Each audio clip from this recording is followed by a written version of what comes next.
Hello, today it's my pleasure to speak with Allie Kaplan, Editor-in-Chief of Twin Cities Business. Welcome, Allie. Hi, good to be here. It's great to see you.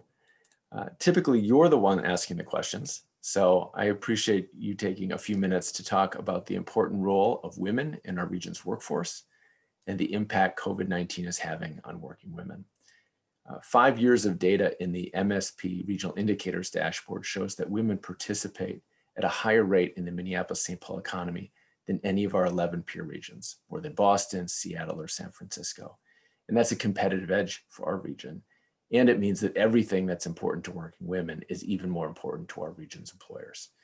So, Allie, you've been focused on women in the workforce and women in leadership for years. Each year, Twin Cities Business has partnered with St. Kate's University to unveil a Minnesota census of women in corporate leadership.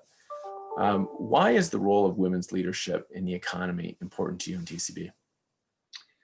Well, I think it's important to me for obvious reasons, but there's a history of that with TCB that dates long before I arrived. We're in our 12th year of partnering with St. Kate's on this annual census. And I think the results kind of speak for themselves. In the first year of the census, there were 16% of the companies surveyed did not have a single woman on their board. And 16% had no women in executive roles. 28% had no women on their board of directors. 12 years ago. 12 years ago. That's kind of shocking. And I think if we all sort of come from a place of realizing that, hey, women are 50% of the population, have a lot to offer in a lot of settings, and we know that every kind of organization benefits from diverse points of view, diverse thinking, then this is a pretty important topic. And we know that there are plenty of qualified women in our market and beyond who want to move up the ladder. What are we doing to create those opportunities? So I think I would love nothing more than for us to not have to do this survey every year.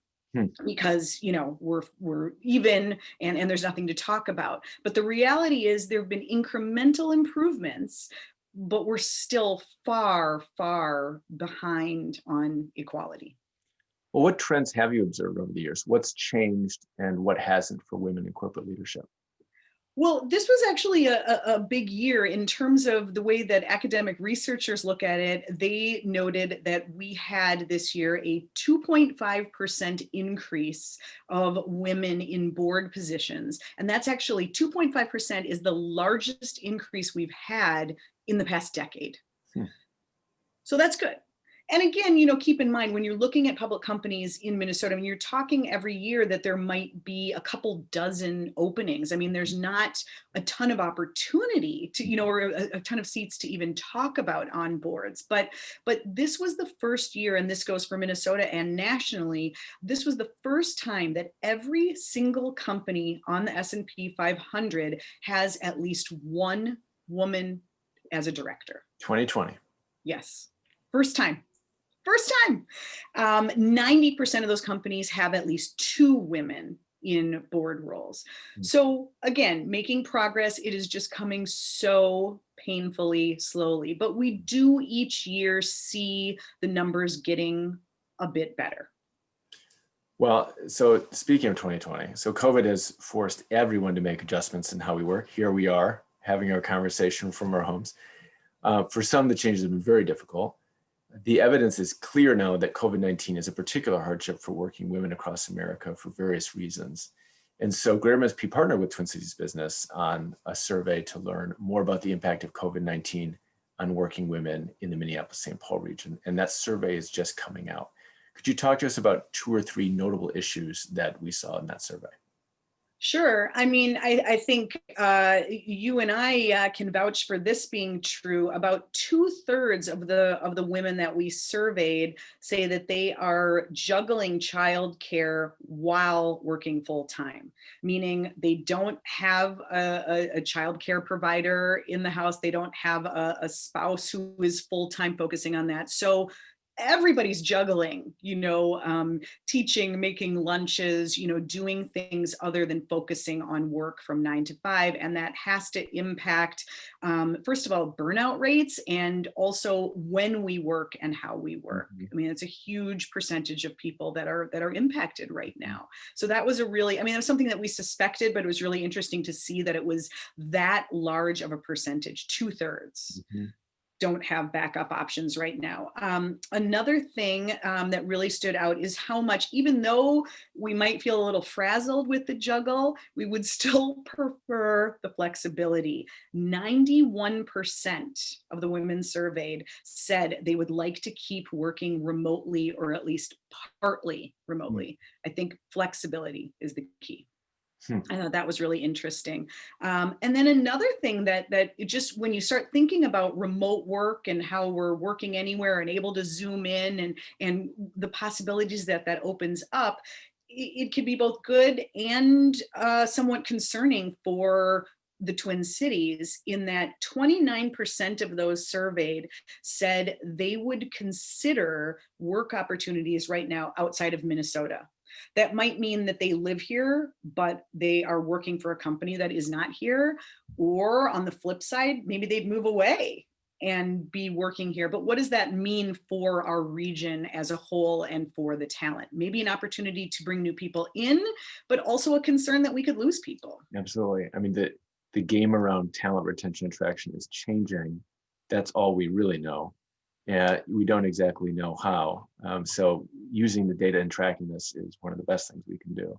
Right. Um, there was also, you mentioned a really strong indication around diversity, equity, inclusion, the importance of that issue.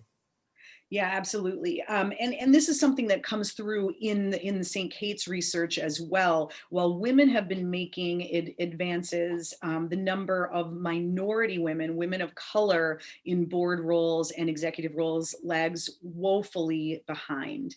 I think obviously this year, issues of diversity and inclusion top of mind for every company, and we really saw that reflected when we asked people what their number one concern was right now. And we you kind of would expect it might be work-life balance, or kind of the juggle, but number one was diversity and inclusion. Mm. That trumped even work-life balance. Even as we're juggling and a little bit frazzled, people are still more concerned with moving the needle. What are their companies doing? What are they implementing around diversity and inclusion efforts? And we also saw a considerable number of people, especially in managerial roles, saying that they were taking steps, whether it's having conversations, whether it's doing more diversity and inclusion training, new talent recruitment techniques, but they're actually doing something. They're not just talking about it. And that's encouraging. Yeah, very much. I can't imagine that would have been the result 12 years ago either. I don't think it would have been the result last year, Mm. frankly. I think to have people say that the number one thing they want to talk about in the workplace and the conversations are about diversity and inclusion, no way. Hmm. This year is a turning point. So I guess that is, if there are silver linings to be taken from this year and from the social unrest and from all of the tragedy, that's one of them. We're talking about these issues, these very important issues that have been there in corporate America, but we're talking about it in a much more open way now. And doing something about it. Exactly. So as a journalist, you've been talking to dozens of employers every month, throughout the course of the year. I mean, to what degree do you believe that the unique challenges facing working women due to COVID are understood by the employers you're talking to? And if they are recognized, what do you hear employers doing in response, and what's working? I guess I'm encouraged that every HR executive, every CEO I talk to seems to understand the absolute imperative of everybody having different situations, everybody bringing their whole self to work in a way that we weren't talking about before. And again, I think that's something positive that comes out of this. How that translates to getting the work done, I think is, kind of depends on the industry and the company, and still to be figured out. But I think there is absolutely an awareness that flexibility, balance, thinking about results over Mm, hours mm, is just has to be the way we look at work going forward. And I think it's just really an absolute shift in the way we work and in mm. how we think about work and where we do it. Yeah. And we used to talk about bring our whole selves to work, and now I guess it's bring work to our whole selves.